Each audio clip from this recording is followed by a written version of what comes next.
புடவையை காணும். இந்த அம்மா கேட்க அமிதா புடவை தான், நமிதா புடவை கட்டினாதான் நான் குடும்ப பொண்ணாவே உணருவேன். நமிதா என்னைக்கு புடவை கட்டுச்சுன்னு சொல்லு, நான் அந்த பட்டிமன்றம் பேசுறதை விட்டுறேன். நீ பட்டிமன்றம் பேசினப்ப நமிதா இருந்துச்சு, அதை முதல்ல விடு.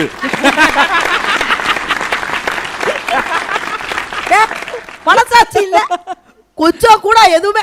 அப்படியே சின்ன திரையும் மண்ண திரையும் தான் இன்னைக்கு வாழ்க்கையில நல்லா இருக்கு. நடுவர் அவர்களே, படத்தை பத்தி நான் குறை சொல்ல விரும்பல. ஏன் 3 படம் நடிக்கிறியே, நீ எப்படி சொல்லுவ? இல்ல, இதுல எனக்கு என்ன வருத்தம்னா, நானும் நல்ல திரைப்படம்லாம் பாப்பேங்க. நல்ல படமா இருந்தா நானும் அங்கீகரிப்பேன். சரி, பாகுபலின்னு ஒரு படம் வந்துச்சு. ஏன்னா சென்சார் போர்டுல இருக்கு, நல்ல படமா இருந்தா இப்ப பாகுபலின்னு ஒரு படம் வந்துச்சு. உண்மையிலேயே எனக்கு ரொம்ப பிடிச்சிருந்தது. அருமையான படம் எனக்கு ரொம்ப பிடிச்சிருந்தது. நான் பார்க்கல சார். இப்போ நீங்க கவலைப்படாதீங்க. பாகுபலி, நான் இந்த விஷயத்த சொல்றேன், அப்புறம் நீங்க புரிஞ்சுப்பீங்க.